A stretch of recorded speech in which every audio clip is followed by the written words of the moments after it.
asalaamaaleykum suma mbokk yi suma xarit yi waa Sénégal tout le peuple sénégalais di am mbégte vraiment di ñëw ak yéen pour ci vidéo bu nga xam ne 15 minutes maximum lañ bëgg mu durer di ko def nag parce que on a fait une réponse sur les 4 arguments que le régime a commencé à distiller di ko wax nit ñi ci plateau de télévision yi pour nit ñi bañ a comprendre li ne ci pétrole. Man nag Moussa Balla Fofana dama jël engagement ci dossier wu ressource naturelle bii lépp lu ma ci dégg lu nga xam ne teguwul ci xam-xam teguwul ci dëgg que dinaa jóg ñëw wax ak sénégalais yi wax leen dëgg ak li am. Temps yi nag régime bi dañu envoyé ku mel ni Mame Boye Diao mu dem sur un plateau comme Jakaarlo TFM di fa wax 4 éléments yoo xamante ne nii dara jubluwu ci lu dul nësaxal xelu nit ñi bi nga xam ne. Après que Kassé a complètement cassé la baraque. Donc, ils se sont repris, ils ont développé des arguments pour savoir affaire de bataille d'opinion, que nit ñi bu ñu continuer mobiliser ni du parti ñom. Man nak lima gëm moy xam-xam du pexé. Pexé yoy ñuy jëf yépp amul solo, li am solo moy ñu jëfé xam-xam jëfé dëgg. Donc tay live bi damay ñëw rek attaquer les 4 arguments yi nga xamné régime bi ñu koy def. Defoon na ben live démb ñu bloqué ko ma ñëw def live tey ñu attaqué sumay système ba di ma ko tere mais comme xamuñ ne moom nit ñi moom foo fàttu ñu jàll fa ca des je vais faire cette vidéo dugal ko YouTube ba noppi nit ñi mën ko partager dans les WhatsApp et tout donc nit ñëpp jot ci xam-xam bi nga xamante ne nii ak information bi nga xam ne moo leen mën a tax ñu xam ne mbiri pétrole bi gouvernement bi da cee daanu que ne li leen war rek mooy ñu defaraat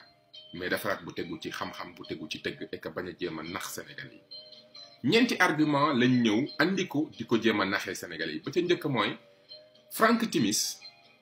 am na contrat bi ko Macky Sall jox mooy 4e contrat ne amoon na ñetti contrat su Wàdd maanaam bu fekkente ne nit ki moom daanaka dangaa ñëw fekk ko muy def lu bon yow mën nga continuer ci lu bon loolu daanaka loolu lay signifier premier argument bi donc mooy loolu deuxième argument bi ñu ne comme xam nañ ne bëggul ñu wax ci njublang li nekk ci contrat bii ñu jox Aliou Sall ak Frank Timis parce que contrat yi daanaka 14 contrat le Sénégal signé ñoom nag comme bëggul ñu wax ci njublang li léegi dañuy yóbbu nit ñi naan leen léegi nañu waxtaan ci contrat yi ñun contrat yi ñu signé baax na man nag du ma faral di attaquer régime bi ci seen incompétence maanaam seen ak cuune ndax cuune moom cuune rek lay bëgg a doon te contrat yi yàgg naa wax ne cuune gu rëy moo ci ne. Mais comme dama noppalu ci di leen jéem a wax xam-xam parce que gëm naa ne xam naa ne gëmuñ ko man mii di wax ak yéen bi mañ fi ñu falee Macky Sall mu nekk président dama démissionné Canada en tant que banquier d'affaires dem Sénégal jàppale ko pendant 1 an mais ma gis ni kii gëmul xam-xam pexem politique la gëm moo tax nit ñi ma xam di ma faral di dégg ma naan xam-xam du pexe donc bi ñu contrat yi moom incompétence cuune moo ci nekk comme nag dañoo bëgg déplacer wax ji ci contrat yi man dama leen di fekk foofu wan leen ne contrat yi mbirig cuune la mbirig incompétence la 10% daanaka moom la ñëpp di am jamono ji donc loolu dinaa ci dugg. Troisième argument ñu ne Frank Timis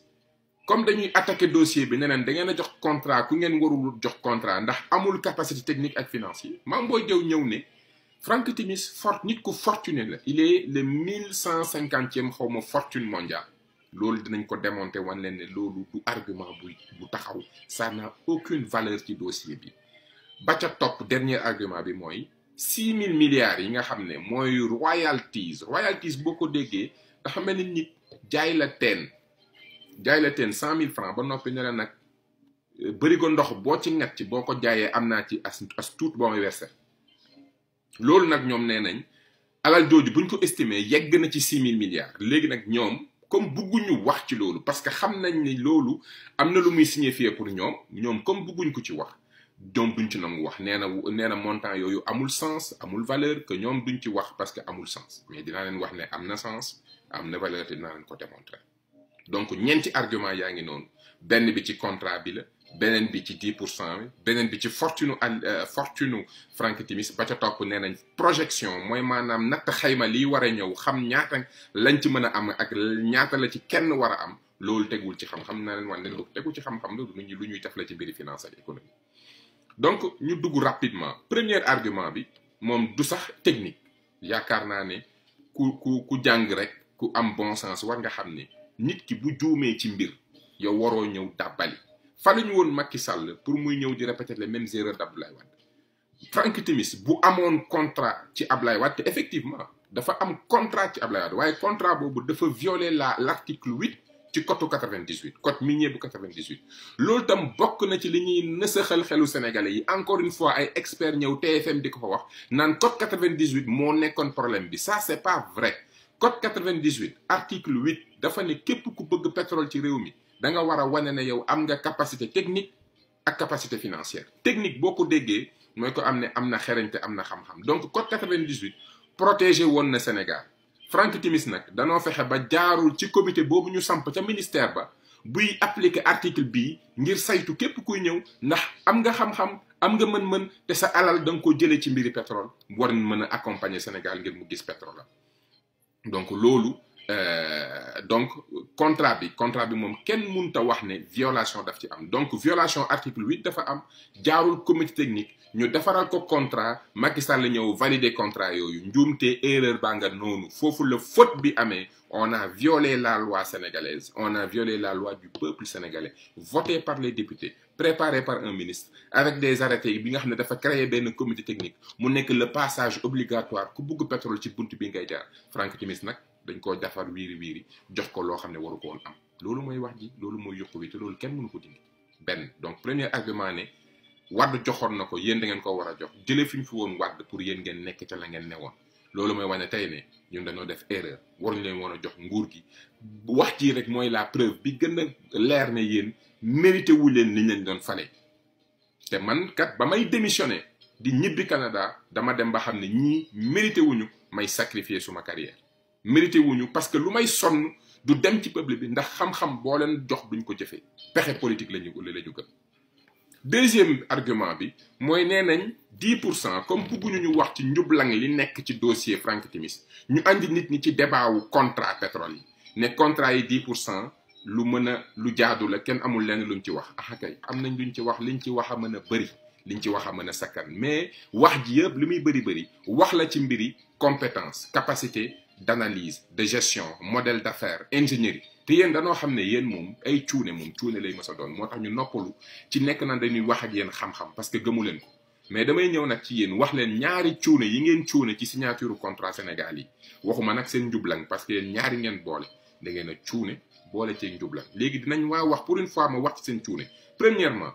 da ngeen a ñëw fekk lu ñëpp di def ngeen def ko mooy signer contrat am ci 10% mais loolu mooy li xew te pourtant il y a 10 ans 15 ans ci ginnaaw contrat yi ñu daan signé moo gën a yées yi am donc yéen seen woyu Sénégal moo waroon nekk Sénégal bi mu duggee ci pays producteur de pétrole Sénégal a signé les meilleurs contrats de l'Afrique loolu moo waroon nekk prouesse ndam turu Sénégal yi yëkkatiku ci capacité d'analyse de gestion de planification ba proposer des contrats qui aujourd'hui battent le record au niveau de l'Afrique mais nag li ñu naan bu leen sonnal mbir njaaw moom mënul mel ni lem man duma xaar ci yéen lu neex lu mel ni lem yéen moom lu weex rek ngeen di def mooy maanaam njaaw donc yéen moom duñ sonal seen bopp moo tax man duma wax ci mauvaise performance bi ngeen def ci mbiri contrat yi mais li gën a bon encore mooy deuxième juum bi ngeen juum ci contrat yi mooy nit ki booy liggéey ak nit mu war a exploiter génne ay dépenses am ngeen séddoo bénéfice mais yow war nga góorgóorlu ba saytu gëstu wër àdduna wut ay entreprise ñu defal la ce qu'on appelle assistance à la maîtrise d'ouvrage te loolu yàgg naa ko wax yàgg naa ko bind ku dem samay article gis ko gouvernement ci lépp lu muy dugg war na wut des entreprises yu am expertise yu ko accompagner comme assistant di ko xelal ak di ko xeltu pour que buy dugg ci négociation mu xam marge maximum dépense yi lu jaadu ak lu jaaduwul mais da ngeen a ñëw ñu ne leen bloc bi 114 milliards de dollars lay génn ci alal ñun dinañ ci dépenser 45 milliards donc bu alal ji génnee 45 milliards dañ koy def suñu poste ba noppi la ca des 70 milliards yi ñu séddoo ko ñetti pàcc ñun ñu jëlaat yéen ngeen door a jël benn Mauritanie jël benn ngeen nangu ko ndax seen cuune ak seen njublan tey dama bëgg gouvernement Sénégal ak Mame Boye Diao ñu wan ñu fan lañu tegee benn comité technique constitué par des experts financiers des experts en négociation des experts en développement d'affaires yoo xam ne jël nañ temps gëstu pour bloc bu nekk ñu étudier def ay analyse pour wan ne max bu ñuy négocier waruñu dépasser coût yi parce que li ñu jàngat yëpp wane na ne waruñu dépasser lii je vous défie de me le sortir amul parce que defu leen ko gëmu leen xam-xam njuuj njaaj ngeen gëm foo fekk kuy njuuj njaaj nag dañ koy nax parce que xerañte ak xam-xam ba mu waroon def ci gëstu ak di fexe lu am lu baax ma ngi ko def ci njublang la temps bi muy def loolu nit ñi nax nañ ko bu yàgg donc lii moo leen dal mbiri contrat yi nangu 10% ba noppi étudier wu leen les coûts minimum et maximum pour chaque bloc defu leen pré-étude loolu mooy seen ak cuune gu mot sëkk tey jii bloc boobu ngeen jox 114 milliards yéen du ngeen ci ñun duñ ci am lu ëpp 30 milliards parce que waa ji daa ñëw ne leen 45 milliards da ko ci génne parce que def na ko ci te amu leen benn jàngat amu leen benn dispositif buy jàngat ak buy contrôler parce que nit ki mën nga jàng ba xam ne sur 114 milliards normalement 25 milliards rek lay war a dépenser mais 25 milliards yooyu sax damay teg dispositif ci biir équipe am yóbbu ay ingénieurs ñuy contrôler pour réellement contrôler ay dépenses parce que li des la ñu war a séddoo te bu gonfler dépenses yi wàññi na li ñu war a séddoo mais loolu ku bëgg réew mi am xam-xam gëm xam-xam moo koy def moo tax man du ma dugg ci débat cuune mais comme da ngeen ñu bëgg a yóbbu ci débat contrat yi parce que bëggu leen ñu wax njub lang li nga xam ne moo nekk ci contrat Franck Timis bi Aliou Sall même ci biir contrat yi bu ñu fa demee débat boobu du baax ci yéen parce que da ngeen a incompétent loolooy wax da ngeen a nangu lu ñëpp nangu 10% toju leen fenn ba noppi ngeen nangu ñëw ñu jox leen 45 milliards ne leen dépense ngeen nangu ko retrouver wu avec 27 milliards pour 30 ans maanaam 1 milliard di yokku ci budget bi pendant 30 ans yéen kan ngeen yow. donc bu dee da ngeen a bëgg a déplacer débat bi sur les contrats bàyyi leen foofu parce que foofu doxul. nit ñi bu li tax waxatuñu seen incompétence mooy dañoo noppalu ci loolu mais nag seen njublang gii ngeen def ci pétrole Franck Timis bi bii moom mën nañ koo rattraper dina leen wax ci fin bi nu ñu koy rattraper. troisième argument bi comme nee nañ da ngeen a violer l'article 8 jox contrat koo xam ne amul capacité technique ak financier ngeen ñëw ne Franck Timis borom alal la. il est le 1150e fortune mondiale selon Mame Boye Diao encore une fois selon parce que yéen seen wax moom mooy loolu kenn du ci door xale mais Mame Boye Diao yow quand même tu es le DG de l'impôt et domaine yow war nga xam ne fortune du capacité technique financière nit ki mën na am alal ci jaay fëgg jaay man fii Canada je suis banquier d'affaires mais nit ñi am alal mais il y a des milliers de secteurs économiques des gars qui se font de l'argent mais nit ki am alal ci fëgg jaay wala mu am ko ci tigadege wala mu am ko ci domaine immobilier mu am ko ci lu mu doon mais ça ne veut pas dire qu'il est un bon partenaire sur les techniques d'exploration de mesure du pétrole et que loolu maîtriser na ko ba am na ci alal ñun le partenaire dont on a besoin mooy partenaire bi nga xam ne am na ay équipement am na expérience yàgg na liggéey ci secteur yooyu ba am na ci alal voilà le partenaire bi ñu soxla ñun pour mu accompagner ci lii soxlawuñu borom alal bu doon borom alal rek ki créé Facebook moo ëpp alal Franck Timis lu tax ñëwu bu dee borom alal la ñuy wut rek mën nañ woowi Dangote ciment Dangote mën nañ ko woo comme alal milliardaire la mais soxlawuñu milliardaire on a besoin d'une entreprise qui a des équipements de l'ingénierie de l'expérience et qui avec un management qui lui a permis de se constituer une entreprise solide financièrement loolu lañ soxla donc argument boobu na nga ko teg fële taxawut ça ne tient pas du tout la route nit ku am alal ci dossier yu mel nii solo gi mooy mën na garantir li nga koy lebal c'est-à-dire que alal jooju mu am mën na garantir li nga koy lebal mais mënul tax nga lebal ko parce que loolu patrimoine am la ça n'a rien à voir ak capacité technique gu entreprise bi ak rentabilité entreprise bi ça n'a rien à voir dégg ngeen donc boobu moom bàyyi leen ko foofu donc bu ngeen bëggee défendre dossier bii nga xam ne da ngeen a jël pétrole suñuy pétrole jox ko benn wëndëng courtier boo xamante ne nii nee ngeen daa am alal te encore Mame Boye Diao nee nga Franck Timis xam nañ ko Franck Timis ñëpp xam nañ ko Franck Timis jaaykatu drogue la son patrimoine c'est de l'argent sale donc waxuma la amul alal ci pétrole démontré wul capacité de gestion et de rentabilité financière ci pétrole waxuma la sax loolu mais alal ji mu am ñëpp xam nañ ne da ko xam nañ ni ñëpp xam nañ ne alal ji mu am alal ji c'est de l'argent sale dëkkam mënu fa dugg parce que dañ ko fa topp pour trafic de cocaïne mu dem Nouvelle-Zélande am fa nationalité ba noppi daw dem Londres toog fa kooku ngeen jox sunu pétrole violer sunu loi ba jël ay décret na leen Sénégal gënal seen politique bu metti bi ngeen nekkee li ma metti nag mooy fen yi ngeen di fen sénégalais yi baaxul parce que manque de respect là. Vous pensez que sénégalais yi jànguñu que mënuñu que xëy na ay mag lañ ngeen toog ci plateau de télévision yi ñu fay seen jàng ngeen jaar ENA nekk impôt et domaine nekk ci ñu leen di fay ci ñàkku sénégalais yi ngeen jàkkaarloog sénégalais yi di développer seen intelligence bi yëpp ngeen développer nu ngeen di naxee sénégalais yi pour benn nit Macky Sall ak famille am waroon ngeen a ruus loolu mais nag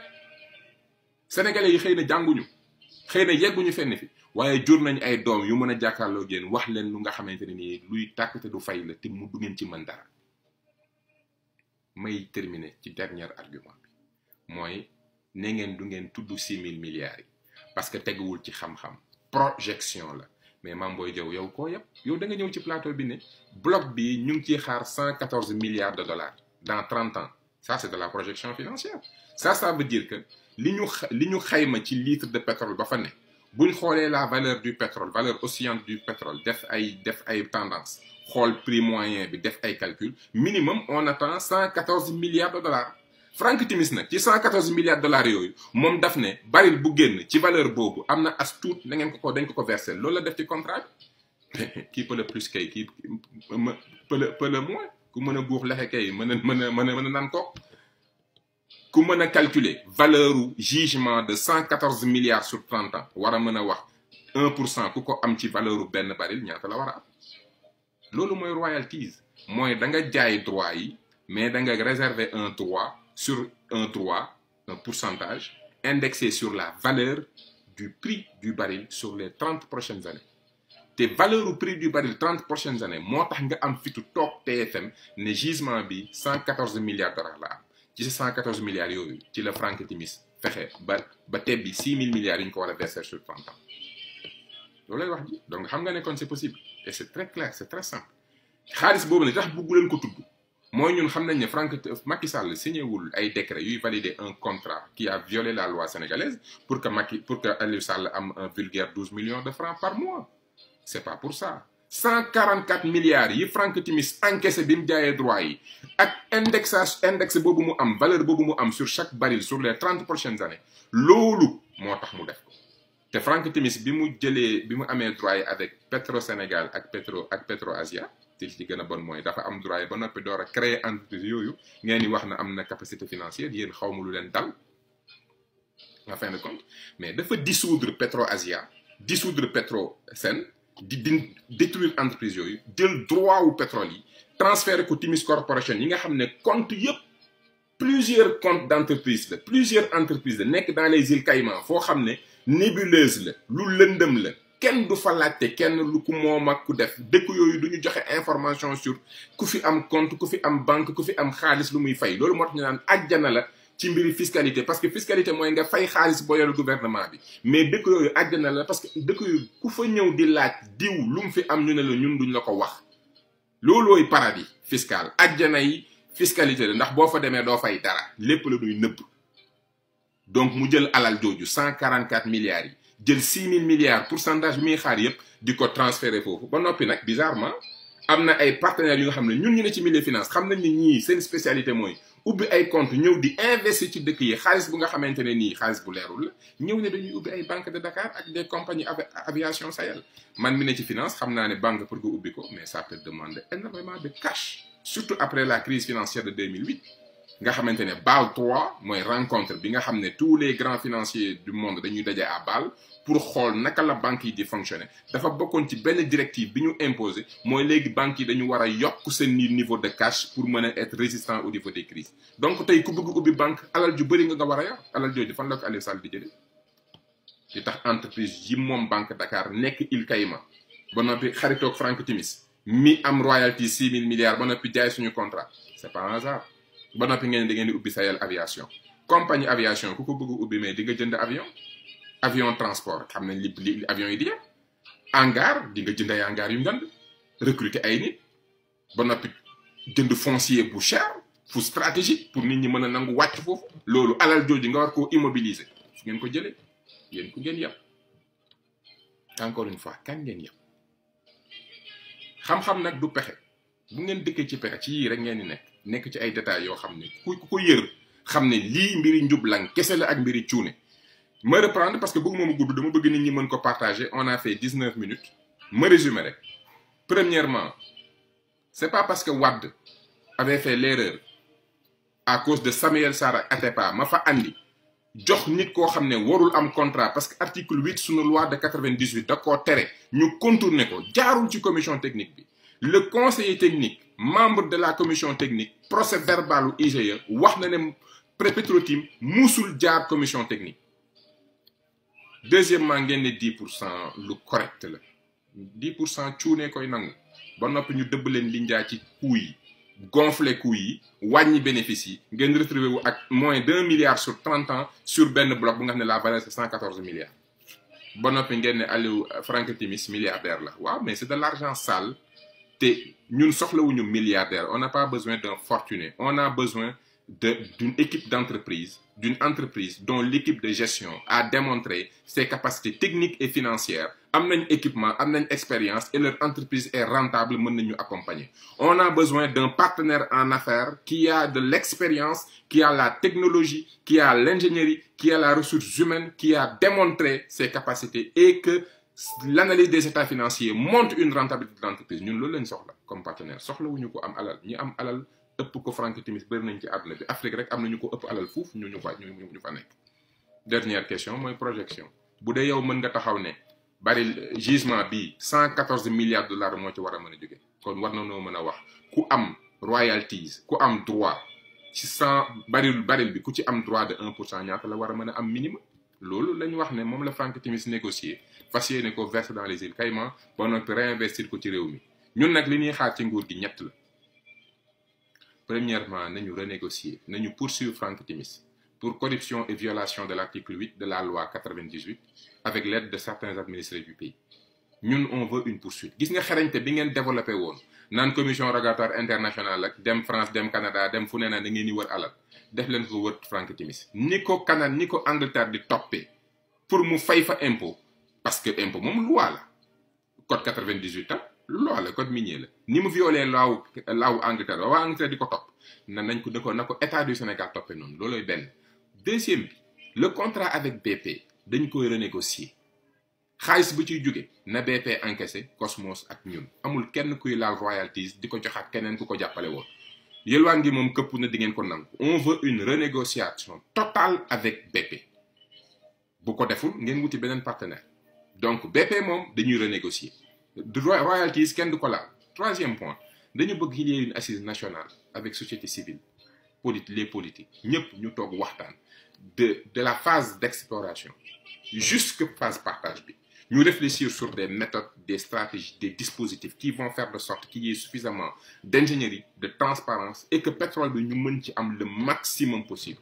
Il en va de la prospérité de la nation, il en va de la stabilité de cette république, mais il en va aussi de la réputation de notre génération. Et on n'acceptera pas que ci pétrole ci dossier bu mel nii ñun ñuy xoole ba réew mi di sombre liñ ci war a am duñ ko ci am. lii laa ne woon dinaa ko andi ci waxtaan bi rapidement en 20 minutes ma revenir sur ces 4 arguments pour wax nit ñi ne le combat doit continuer. La mobilisation warul a reculer. Le peuple sénégalais est un grand peuple. Ce combat-là, c'est l'unique moyen pour nous de redorer notre image. Parce que nag suñu image d'un état constitué de corrupteurs et de corrompus tey image boobu yegg na fépp yegg na Times nekk na yegg na Bloomberg yegg na ci toutes les grandes informations organes d'information de ce monde. Donc il est temps que ñu wane ne on est un grand peuple et que nous savons nous défendre. ma leen di gërëm di leen sant. J'ai fait live vidéo bi sur YouTube encore une fois parce que li ma defoon lépp yëpp dañ ko bloqué. Mais comme nag lu jiba jeexul jugu fa ñun on va pas arrêter on va continuer le combat bu ñu jaaree fii rek ñu jaar fa te des ma leen di gërëm di leen sant di leen souhaiter une prochaine rencontre.